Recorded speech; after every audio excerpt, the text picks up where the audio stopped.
Happy Wednesday po sa ating lahat. Ako si Benison Estareja. Sa ngayon, patuloy pa rin po ang pag-ihip ng southwest monsoon or hanging habagat sa malaking bahagi po ng ating bansa. Bahagya pa rin pinalalakas nitong habagat ang tropical depression, itong habagat ng tropical depression o yung mahinang bagyo po sa labas ng ating Philippine Area of Responsibility over the West Philippine Sea. As of 3 in the morning ay nasa more than 600 kilometers away to west of Zambales at papalayo po sa ating bansa patungo dito sa may southern China. Samantala, patuloy rin natin minomonitor itong cloud cluster or kumpul ng ulap dito po sa may silangan ng ating bansa over Philippine Sea. At base naman sa ating analysis, wala naman tayo nakikitang threat dito or possibility na maging isang ganap na bagyo, pero hindi natin inaalis yung chance na may mabuo dyan na low pressure area sa loob ng 2 araw, kaya't patuloy po natin itong imomonitor. Ngayong araw po sa malaking bahagi ng Central and Southern Luzon, asahan pa rin po ang malalakas na mga paulan, lalo na sa may Zambales, pababa ng Bataan and Occidental Mindoro, dulot pa rin po yan ng hanging habagat.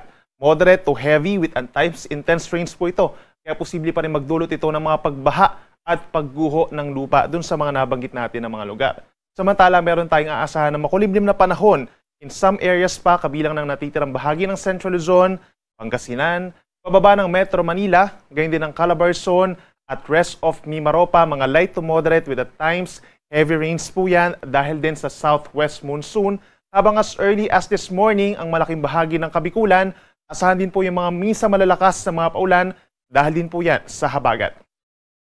Dito naman sa natitirang bahagi ng Northern Luzon, asahan pa rin yung fair weather conditions. Madalas naman magiging maaraw or partly cloudy skies hanggang sa tanghali and then pagsapit po ng hapon hanggang sa gabi, kumukulimlim na rin yung panahon at mataas din yung tsansa ng mga pulo-pulo lamang ng mga paulan at mga saglit na thunderstorms. Temperatura natin sa Metro Manila 25 to 31 degrees Celsius, habang sa Baguio City naman mula 18 to 23 degrees Celsius. Sa ating mga kababayan po dito sa Palawan at lalawigan ng Antique, asahan din po yung monsoon rains or pabugso-bugsong malalakas sa mga pag-uulan dahil pa rin yan sa habagat, kaya't mag-ingat sa banta ng baha at pagguho ng lupa. Mataas din ang chance na magtataas tayo ng mga rainfall advisories and heavy rainfall warnings. Dito naman sa may Northern Samar and Eastern Samar, gayon din sa natitirang bahagi ng Western Visayas and Negros Occidental, asahan din po yung mga kalat-kalat ng mga paulan, mga light to moderate with at times heavy rains, makulimlim din ang panahon. For the rest of Visayas, light to moderate rains in general, lahat po yan ay dahil sa southwest monsoon. Temperature natin sa may Puerto Princesa 24 to 30 degrees, habang sa may Metro Cebu 26 to 31 degrees Celsius. At sa ating mga kababayan po sa Mindanao, mataas din ang tsansa ng ulan. Simula pa po kahapon sa may Caraga and Davao Region, magpapatuloy yan hanggang ngayong tanghali dahil pa rin yan sa southwest monsoon. Dito naman po sa natitirang bahagi ng Mindanao, bagamat partly cloudy to cloudy skies ngayong umaga, asahan pa rin pagsapit ng tanghali hanggang sa gabi, makulimlim na rin yung panahon at katulad po kahapon, possible din yung mga pulupulong mga paulan at pagkidlat pagkulog na usually po ay nagtatagal ng 2 hanggang 3 oras. Kaya kung lalabas pa rin ng bahay, even for the rest of the country po, actually make sure na meron tayong dalang pananggalang sa ulan, kaya ng payong or kapote. Temperature natin sa may Zamboanga City, mainit po hanggang 34 degrees sa tanghali, habang sa Metro Davao hanggang 33 degrees Celsius. Sa ngayon po, wala pa tayong nakataas na gale warning or babala sa delikadong mga pag-alon, pero asahan na magiging mataas ang mga pag-alon po dito sa may West Philippine Sea o yung karagatan po na sakop ng Pilipinas. Possible ngayong araw hanggang 3 metro. Bukas, posible pang umakyat ito sa 3.5 metro, kaya posibleng pagbawalan po yung ating mga small sea vessels. Pagsapit naman sa natitirang baybayin ng ating bansa, kapag lumalakas yung mga pag-alon natin, posible pa rin siyang umabot sa 2 metro, but in general, more or less, nasa 1 metro po ang taas sa mga pag-alon ngayong araw. At posibleng bumaba pa yung mga pag-alon dito sa may West Philippine Sea, pagsapit pa ng weekend kung saan hihina ang southwest monsoon.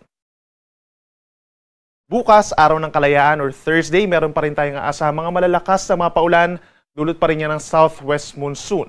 Nasa 50 to 100 millimeters po ang posibleng dami ng ulan sa may Pangasinan, kaya din sa Zambales, pababa ng Bataan, and Occidental Mindoro by tomorrow. So ibig sabihin po ng 50 to 100 millimeters, nasa 4 hanggang 8 timbang tubig po ang posibleng mamagsak sa kada 1 square meter po na lote. Buong araw po yan, kaya't mataas ang tsansa na magkakaroon ng mga pagbaha, lalo na sa mga low-lying areas, at mataas din yung banta ng mga landslides sa mga mountainous areas. At bukas, asahan pa rin po yung mga pag-uulan in many areas of Luzon and Visayas. Make sure pa rin na meron tayong dalang payong bukas. Bagamat holiday po yan, marami mga taong lalabas ng bahay. May mga light to moderate with at times heavy rains pa rin. Over Metro Manila, natitirang bahagi ng Central Luzon, rest of Calabarzon, Bicol Region, and Mimaropa, down to Visayas, mataas ang tsansa ng mga pag-uulan.